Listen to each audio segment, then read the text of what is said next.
Bonjour, bonsoir. J'aimerais vous parler de l'importance des réseaux sociaux dans la lutte de libération des pays africains. En Afrique du Nord, quand les gens ont découvert l'utilité des réseaux sociaux, ils l'ont utilisé pour se regrouper, partager les stratégies et ils ont réussi à déboulonner les dictatures, aussi bien en Égypte qu'en Tunisie, ainsi de suite. Quand on parle du Togo, que faisons-nous avec le groupe WhatsApp? Un matin, quand tu te réveilles, tu te retrouves sans ta permission dans un groupe. Ça copie un message d'un groupe A, ça paste dans le groupe B, ça copie dans un groupe C, ça paste dans un groupe D. C'est tout ce qui est fait toute la journée. Avec des débats inutiles. Planification, zéro. Conclusion à la fin de la journée, zéro. Aucune scientificité. Aucun objectif précis. On met tout le monde dans un groupe. Tout le monde dans un groupe. Et souvent, c'est ceux qui comprennent peu la politique. C'est eux qui ont la grande gueule.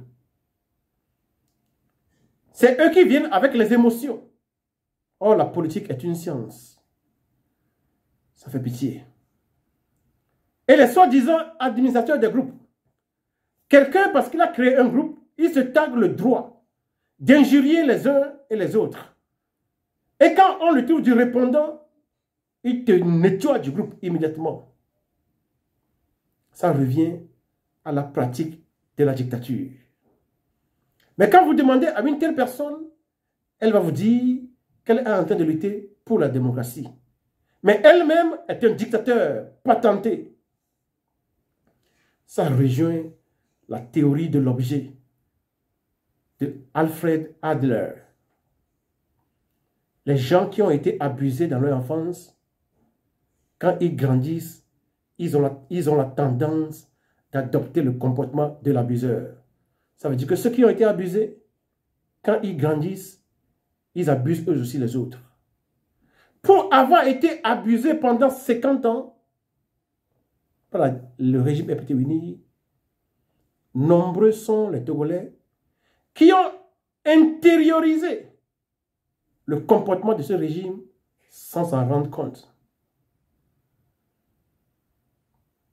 C'est terrible.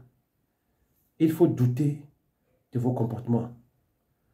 La science commence par le doute. Dubito, ergo, sum. Je doute, donc je suis. Quand tu es incapable de douter, il faut se poser des questions sur ton existence. C'est terrible, c'est affreux. Les fameux administrateurs des groupes WhatsApp au Togo, quel est l'objectif de la création de vos groupes? Pourquoi en Afrique du Nord, les groupes Facebook et WhatsApp ont contribué à déboulonner les dictateurs les plus puissants sur notre continent? Et qu'en Afrique, au Togo, cela est impossible. Parce que nous n'y mettions pas la méthode et la rigueur. Avant de créer un groupe, il faut savoir ce que vous voulez faire avec le groupe. Et en fonction de là, vous cherchez les gens qui remplissent ces critères et vous les mettez ensemble. Et les sujets sont posés, ils vont réfléchir. Et à la fin de la journée, il y a une conclusion de la réflexion. On peut maintenant chercher à opérationnaliser ce genre de choses. Mais les groupes WhatsApp togolais sont des groupes de copy and paste. Des groupes où l'administrateur est souvent un dictateur patenté. Pire que les gens du régime Epetewini. Or, ces gens aussi pensent lutter pour la démocratisation. Tu ne peux pas lutter pour la démocratie si toi-même tu es un dictateur. Citoyens togolais, réfléchissons très bien. Mettons le comportement en cause.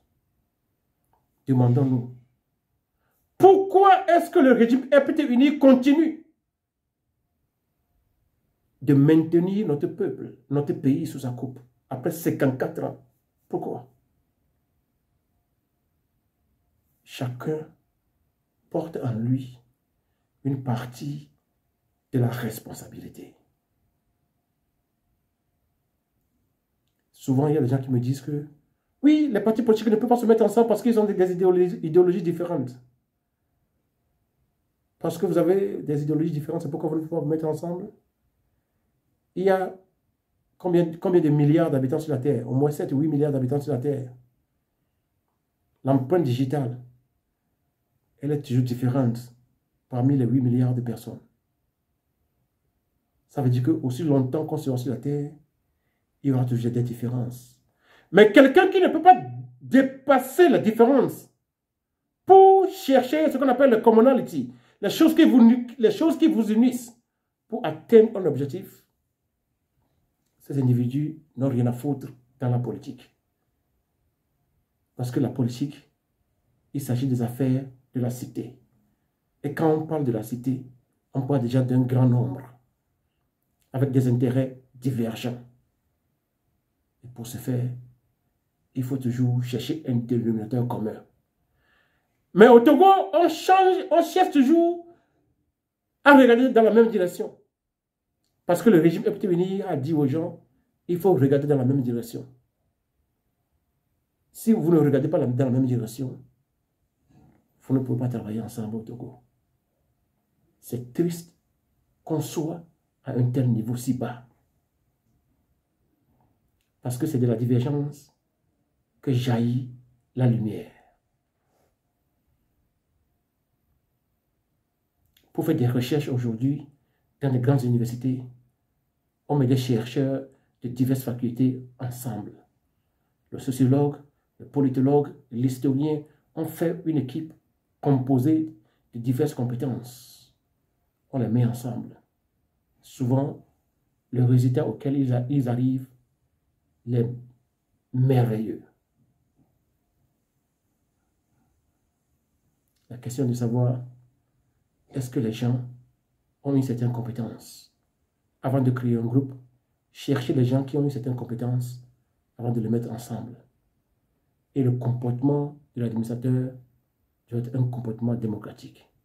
Si lui-même, il est un dictateur, il ne peut pas administrer un groupe qui cherche la démocratie. Ça devient une contradiction dans les termes. Citoyen togolais, dubitu, ergo, sum. Je doute, donc je suis. Doutons de nos comportements, de la manière dont nous avons lutté jusqu'à présent.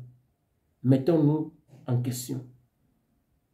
Faisons des innovations afin que nous puissions arriver à bout du régime qui fait souffrir notre peuple depuis plus de 54 ans. Je vous remercie.